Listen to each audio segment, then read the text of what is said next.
Welcome to this instalment of the EMA Building Blocks to Success series. Today, we're going to be looking at attendee wellness returning to live events. I'd like to welcome your session leader, Helen Moon, founder of EventWell. Thank you, Helen. Over to you. Thanks, Sophie. Pleasure to be here, and thank you very much for joining this session. And for those watching on demand as well, I hope you enjoy it. So let's have a look then. So big hello and welcome. Today's session is all about attendee wellbeing and the return to live events. So let's get started in terms of that. So what is attendee wellbeing? Well, really kind of looking after mental health and wellbeing it's a dynamic process and can be influenced by many factors. Mental health and wellbeing is not just about sleeping, exercise and eating.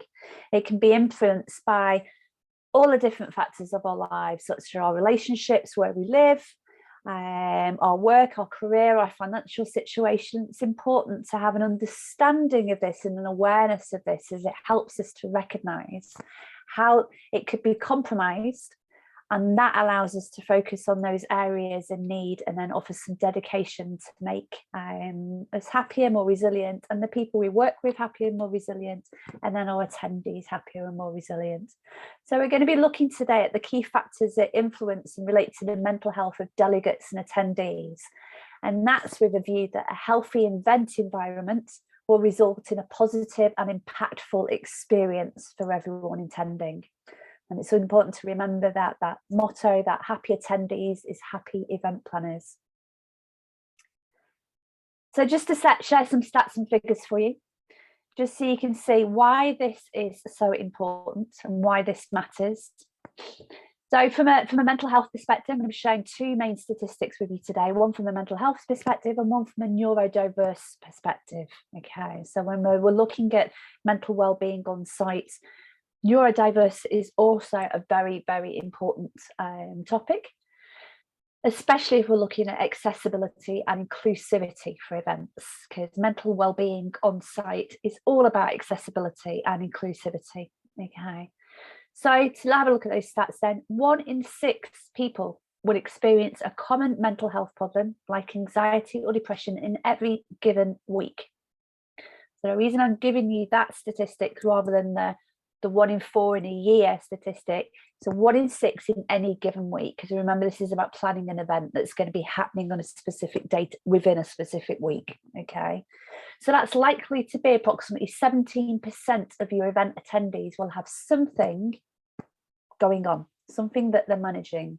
And remember, from a mental health perspective, we all have mental health, so all of us have things going on that other people don't know about. Okay, so that 1 in 6 is the ones that we're aware of. Okay, likely to have spoken to somebody, likely to have received a diagnosis, had a conversation with their GP. There's a whole another group of people who have not done that yet. So it's important to remember when we look at statistics as well, that it's what's good for the extreme is good for the mean. We all have mental health and it's important to all of us. And then from a neurodivergent perspective, so 1 in 7 people are neurodivergent. So that is 15% of your event attendees are likely to be neurodivergent. Now, neurodiversity, autism, ADHD, dyslexia, dyspraxia, and Tourette's. So they're not mental health conditions, they're brain types. Okay, so it's important that you recognize the distinction between the two. Okay, I remember what I was saying about what's good for the extreme is good for the mean. So the stuff that we're going to be talking about is important for that basis. To give you as well, I wanted to give you the definition of mental health that we love at EventWell. This is from the WHO, the World Health Organization. And the World Health Organization defined mental health as a state of well-being in which an individual realizes his or her own abilities, can cope with the normal stresses of life, can work productively, and is able to make a contribution to his or her community.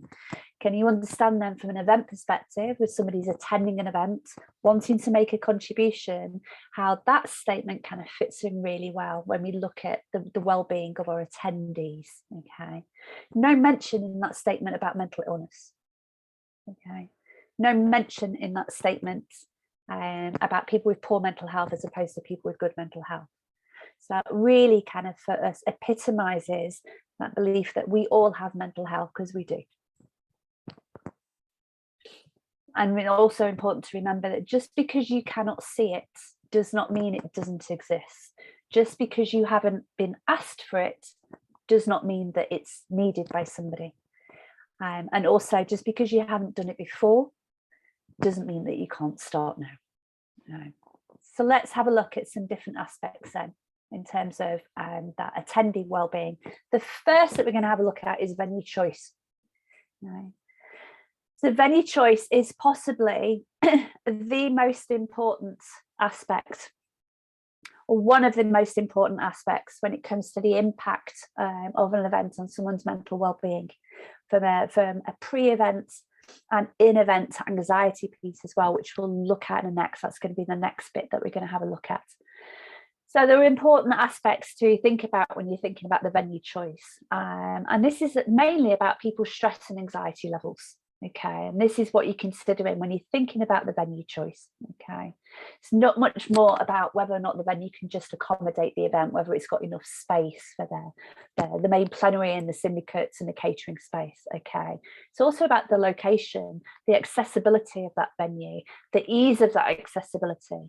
Is there an option for travelling attendees, for example, if it's a city centre, central city centre venue?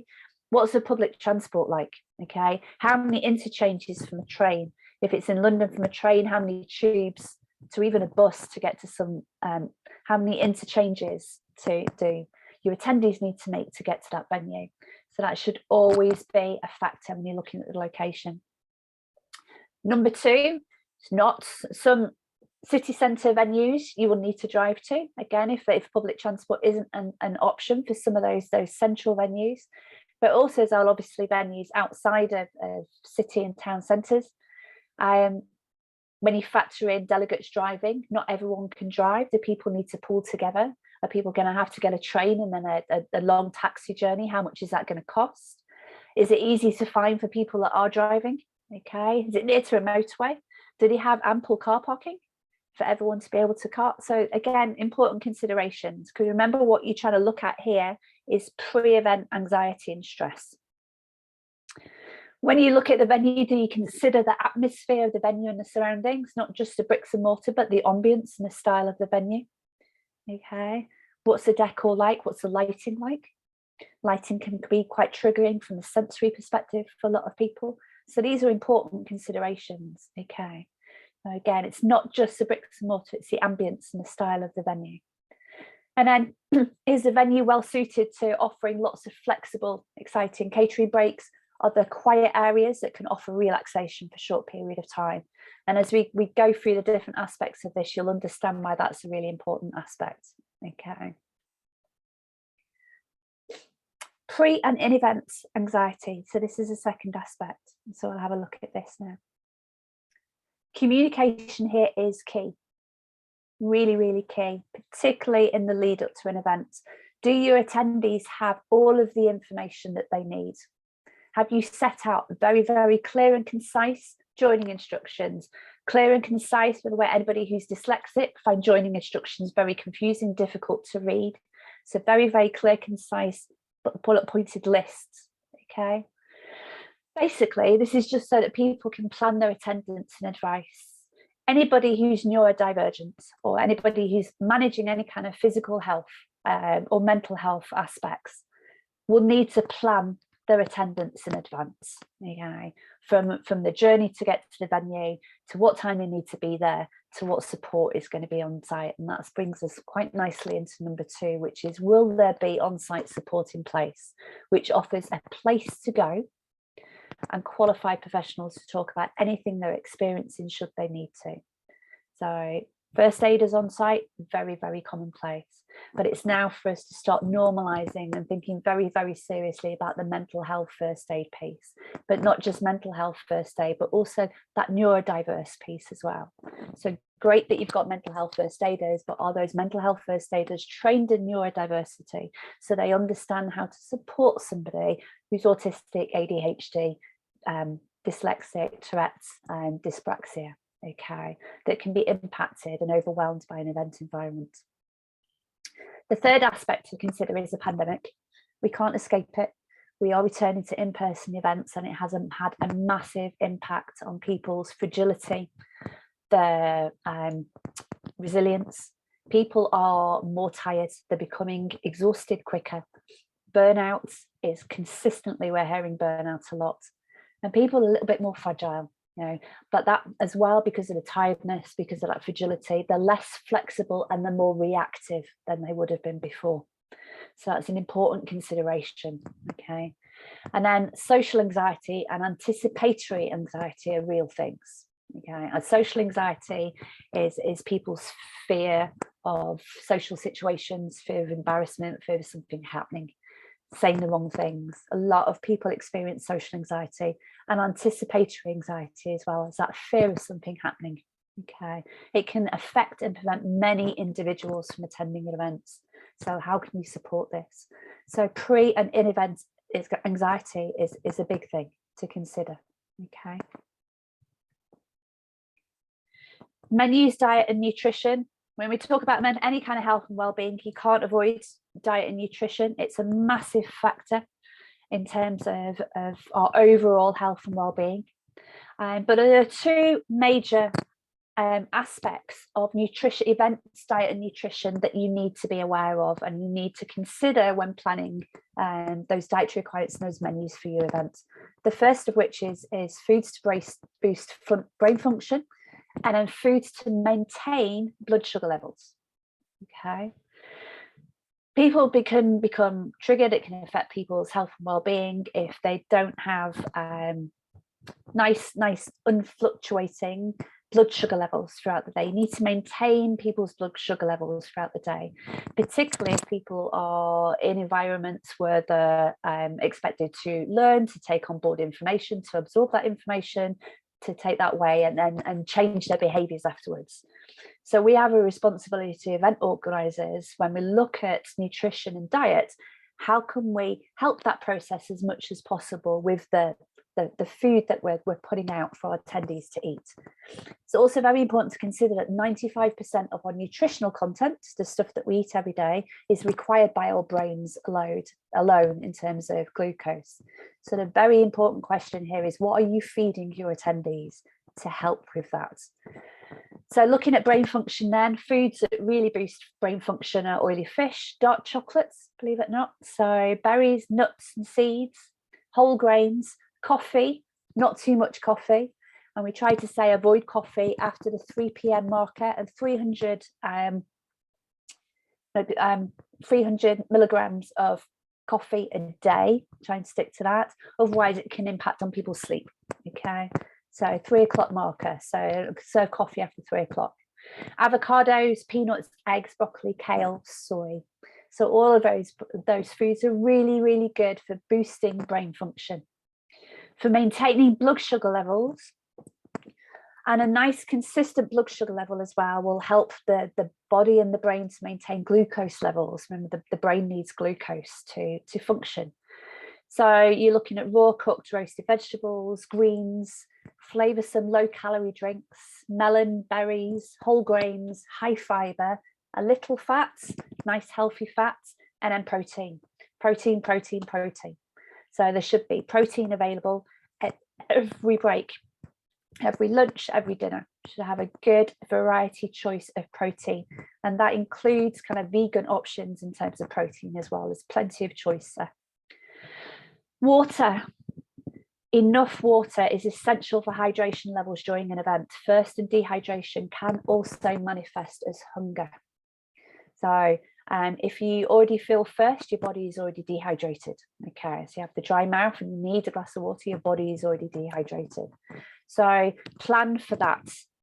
Essential aspects. Make sure if you've got a cabaret set up, you've got people sat on tables, make sure that the water is on the table for them. Some people find it quite, they can get quite anxious, and they can find it quite intimidating to go to a water station that might be in the room, to stand up and feel like they're disturbing people. So always make sure that water is readily available. Okay, but sometimes that piece there, thirst can actually, and dehydration can actually manifest as hunger. So a lot of people thinking they're hungry when actually what's happening, they haven't drank enough water. Okay, so consider that. And also as well, the brain is 76% water. So it needs to be kept hydrated. So keep it nice and fluid. And then number 4 in terms of, and this is important for the blood sugar levels, and this is all about like maintaining those healthy blood sugar levels throughout the day, avoiding processed sugary foods. So pastries, croissants, processed sugars, refined sugars, sorry, any food like that that can basically give people a big spike, energy spike, because basically what happens after that is you crash. Okay, and that is not sustaining and maintaining blood sugar levels throughout the day. So as much as possible, avoid, if you can, the refined sugary foods and snacks. Okay, so just to give you some tips there, but remember 75% of the nutritional content is required for our brains alone, and our brains are 76% water. So we need those foods for brain function, foods to maintain the blood sugar levels, and lots of lovely hydration throughout the day. Okay, nice foods there to keep your attendees happy. So always make sure you have those conversations with the caterers in the venue in terms of what can be offered. Rest and digest.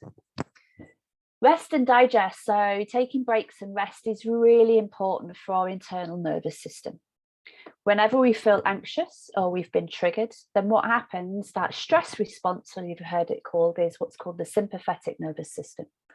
So the sympathetic nervous system is the action of the adrenaline and the cortisol response. Now, what would have happened historically before modern life and the modern world kind of kicked in, is that once the sympathetic nervous system had been triggered, the parasympathetic nervous system would automatically have been triggered. Unfortunately, the way that life is and the way that world is and an event environment might be, if someone's anxious and nervous, that sympathetic nervous system is still going to be triggered. So we need to provide rest and what we call digest, which is the phrase for the parasympathetic nervous system, those opportunities for that to happen. And you can see there for number 1, research has found that taking breaks can improve moods, boost performance, and increase the ability to concentrate and pay attention. Brain breaks, as we call them, can also help us to learn to self-regulate and to become more self-aware ourselves of when we're getting fed up, we're less interested, maybe getting a little bit bored, losing track of what we're doing. Okay, so taking a break can refocus. Number 3, taking a moment to recharge gives attendees the time to reflect and better understand the information they're being given so they can process it. Okay, and then a short boost or short pause, can actually help to reboot attendees' brains to be more tuned in for further sessions. So this is where we need to look at event design.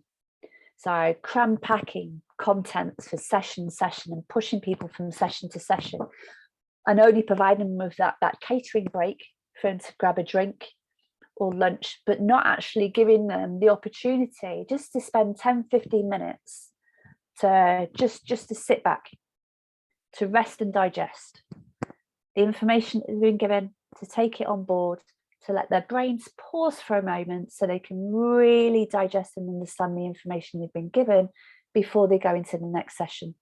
Okay, rest and digest, remember that, and it also gives that opportunity for that parasympathetic nervous system to be able to kick in so that they can just rest for a minute. And if they are feeling anxious and nervous within that event environment, it can counter effect the sympathetic nervous system. Okay, so rest and digest breaks are really important. The event environment, so we mentioned the venue choice, the event environment as well, from a neurodiverse perspective, which I'll chat about in a minute, but also from a mental health perspective as well. Lighting, noise, crowds, and switched on culture. They're the 4 main aspects of an event environment which can become triggering and overwhelming and stimulating, and become too sensory for a lot of people. Neurodiversity, you'll have heard of the sensory aspects of neurodiversity. Okay, so different brain type process information in environments in different ways to how neurotypical people would. Okay, the first we'll have a chat about now is lighting. So studies have shown that the brighter light can intensify our emotions. So if we're feeling passionate and agitated about something, as can happen within an event environment, brighter lights are going to intensify that emotion and that feeling. Okay, if you use lower lighting, it can calm the effect of that down. It can actually calm and take people in the opposite way. Okay, but then, you know, bright lights, they can, if you want to intensify emotions in a positive way, then lighting works. So always do your research in terms of lighting. Why are you using lightings in a certain way? Just to make the room look pretty, but have a think about the brain effects that certain lighting aspects can have, and the emotions and the positive and negative effects that it can have as well. Number 2 is noise. Your brain's job is to keep us alive. That's what your brain does, as that little organ in our body. Every brain has a main function. Your brain's primary function is to keep us alive. That's what it's there for. That's why we have the stress response. That's why we have anxiety. Okay, if we didn't have those aspects, we wouldn't survive for very long. Okay, so your brain is always monitoring for sounds and signs of danger. Constantly, is constantly on alert. All right, so frequent and loud noise can trigger anxiety and stress, and particularly in people who already have aspects of that to their personality or their brain type. Okay, or are managing mental health aspects of anxiety and stress. Okay, continued exposure can intensify a person's sensitivity to and the stress increases. Okay, so have a think about noise. Quiet areas are a big aspect of this, to allow people, because sometimes it's very difficult to control the noise levels in an event environment, but if that's going to be the case at your event, then quiet rooms and quiet spaces are really, really important to make sure that those are provided so people can get a break from the noise and rest their brain.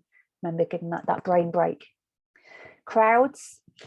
Joining a crowd changes a person's behavior. We are social beings, human beings. We're meant to be in crowds. We exist and we thrive better in crowds. It's good for our health and well-being. But different people behave in different ways. We are not all extroverts. Not everybody enjoys being around a lot of people in the crowd. So have a think about both the positive and negative impacts of health for people in crowded areas and those around them. Okay. Again, quiet areas can really help and support with this. And then there's the switched on culture. An event can be a busy place. Okay, from the moment you attend to when you go back to your hotel room or wherever it might be at night to try and get some sleep, you are literally talking and switched on the whole way through. So the pressure can build up. People can feel like they're constantly on call. They can feel exhausted and fatigue, even burnout. I remember what we were saying in terms of the effect of the pandemic. People's fragility and resilience. Fragility is at an all-time high, resilience at a low at the moment. So make sure that you're considering that and the burnout kind of aspects. It will happen much quicker for some people. Interaction. So we all feel more valued if we believe our thoughts and opinions are being listened and taken on board. It makes us feel involved and that we're making a valuable contribution. Think about that mental health definition that we gave at the start. People want to feel like they're making a valuable contribution to his or her community or their community. Okay, so it's really important. Interaction tools can help you with this. So that engagement of the audience, the content being shared, increased learning. Social contact and interconnection as well helps us cope with stress and can even boost our immune systems. Okay, so lower stress, your immune system works better. High stress, your immune system doesn't work as well. Okay, and it's also important that events provide that environment that encourages learning and development. So have a look about the interaction, the engagement kind of piece of your event. It enables the audience to gain what they need from the event to help them develop and move forward. It's really important for mental health and well-being.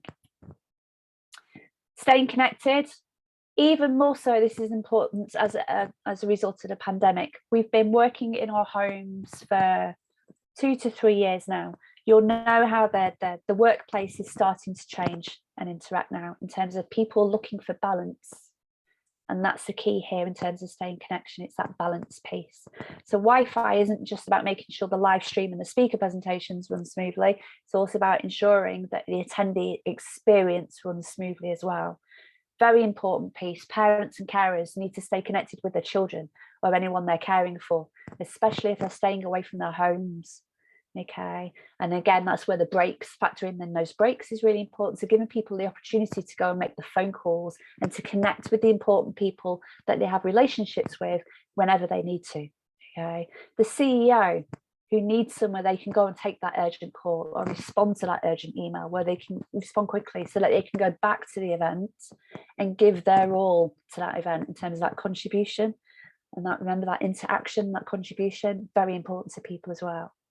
So these are all, that connection aspect is really important aspect now, kind of moving forward, even more so than before.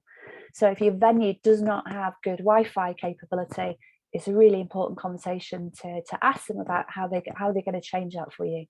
Your attendees need access to email, cloud-based services, browsing the web, social media, many other activities. Do you have this covered? Reaching and staying connected during an event is a key factor for event well-being.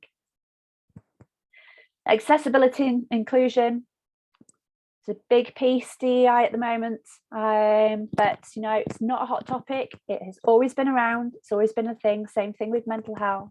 Mental health is not just an in thing, a vogue thing at the moment. These aspects have always been available. What's happening, have always been around. What's happening now more is the normalization. So it's normalizing these conversations. Okay, not all disabilities are visible though. So this isn't just about access ramps, okay? This is about the Equality Act of 2010. Close to 14 million people live with what can be considered to be a form of disability under the 2010 Equality Act in the UK. Many, and we know this because of the people that talk to EventWell on a regular basis, particularly with our new service and our quiet rooms that we've launched, many may not even attend your events because they don't know whether they'll be able to easily access the event and enjoy the moment and the event without difficulty.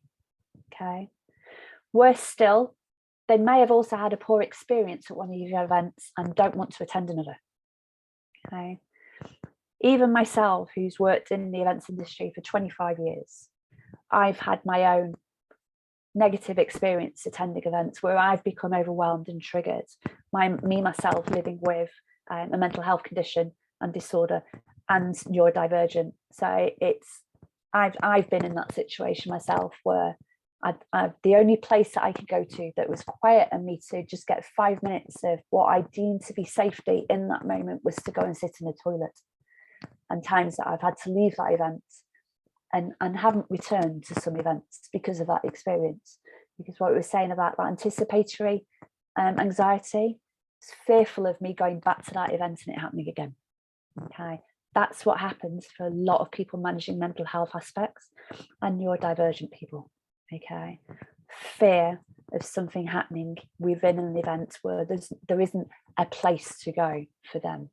Okay, but remember again, what's good for the extreme is good for the mean. So making your events accessible, well, and remember this is all about accessibility. Making your event more accessible is a way to attract a new audience. You'll have a different outlook on your event's themes and processes and can add to the richness and the beauty of that event and add to the richness and the beauty of the conversation within that event, okay, which makes it a wholesome, better experience for everybody. Okay. But also remember that social inclusion for EventWell is very important in terms of the work that we do, but promoting social inclusion from an event management perspective is consequently a key goal of human rights and global mental health programming. So it's really important. It's a massive, massive consideration. Okay. And then psychological safety. I don't know if you'll have heard this talked about before, but psychological safety, there are 4 stages to psychological safety. The first of which is inclusion safety. The second stage is learner safety. The third stage is contributor safety, and the 4th stage is challenger safety. Particularly for corporate event organisers, for those that are going to be watching this today and also on demand. This is really important and should tie in with any organisational mental health plans and procedures. Okay, so the 2 tying in together. Inclusion safety basically refers to that satisfying that basic human need of connecting and belonging. Remember Maslow's hierarchy. Safety is a basic human need, so it's down there at the bottom before everything else comes in. So inclusion safety. As human beings, we're social beings. We want to feel connected and belonging. Again, take it back to that mental health definition I gave at the start. It's in this stage that you feel safe to be accepted to be who you are, quirky characteristics and all. Bring your whole self, be your true person. That's what we want in our event environment. Remember that connection piece, that interaction piece, that engagement piece. We want people to feel safe to be who they are. The next element, so after stage 1 has been achieved and tick, stage 2 is learner safety. And this is about people feeling safe to learn, to ask questions, to experiment, to be open to new ideas, to feel open to giving and receiving feedback, and even to feel safe to say that they might have got it wrong or made a mistake. Okay, that falls under learner safety. The next stage, the third stage, is that contributor safety. And this is important for that interaction engagement piece. This is where you feel safe to make a valuable contribution, drawing on your skills, your knowledge and experience to be able to contribute to that and give your feedback, your thoughts, your ideas. Okay, but stage 1, stage 2 needs to be achieved before stage 3 will happen. Okay, and then stage 4 is the challenger safety. And this involves people feeling safe enough to challenge the status quo when they see an opportunity for change and improvement. Okay, so psychological safety is going to be a really, really important piece now, kind of moving forward as we go back into that in-person live event environment. Okay. So how can EventWell support you with this? Because I'm sure there are lots of aspects there that you haven't even considered or thought about at all when you think about the mental health of your attendees. Lots of new stuff in there. Well, EventWell works on the basis, we have what's called the mental health core standards framework that we work with. And the mental health core standards framework has come out for the 5-minute work review. If you haven't had a look at that document, then I do recommend that you take a look at that report. Mind have taken a 5-minute work review and developed the mental health at work commitment. We work very closely with that and have developed the mental health framework and work with organisations within the events industry to implement that framework. And then what we've done as an organisation is we've added what we call the EventWell 7th core standard. There are 6 original mental health core standards in the framework. We've added the 7th. And the 7th core standard is all about on-site mental health. It's ensuring the event environment support the mental health of all internal and external stakeholders. And this is about making sure the organisation has in place and communicates an on-site mental health plan. So not just the mental health at work in the office, mental health at work on site. Okay. Does the organisation ensure that there's a provision of tailored on-site mental health support? So mental health support, mental health first aiders, suicide first aiders. EventWell, in our capacity, the on-site support that we provide, we have gone to the aid of somebody with suicidal thoughts within an event. So it is serious and it is real and it does happen. But also the neurodiverse piece that I was talking about as well, for neurodivergent people. Okay. Does the organisation address the impact that event environments and design can have on mental wellbeing?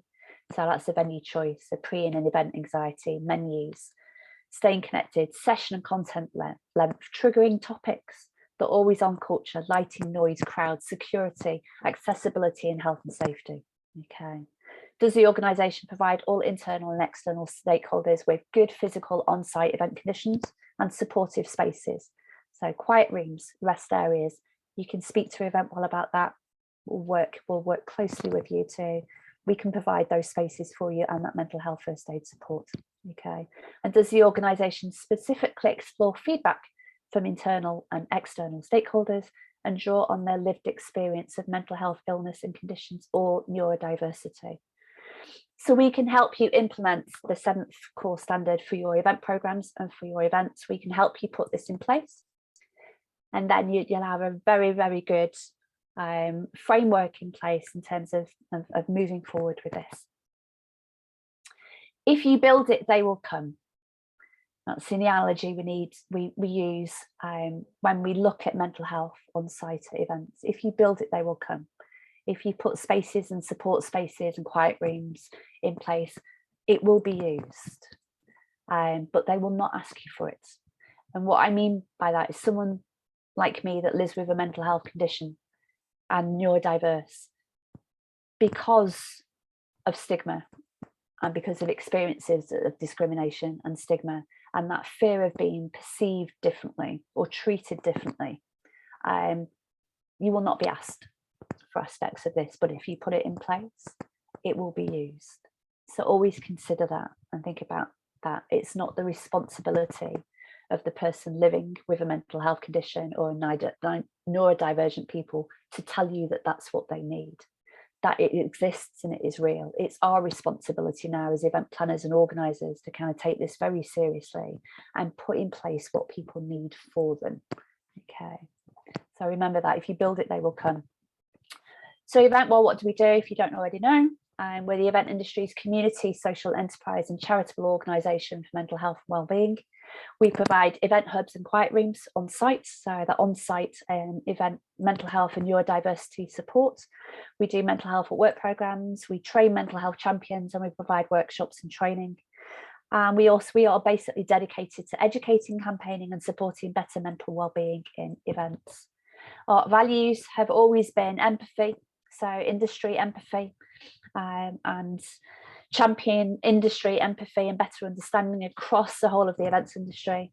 We work with organisations in terms of the culture, so culture and organisational culture is very important to us, and then self-care and professional self-care, so educating individuals and event professionals on the importance of taking good care of ourselves.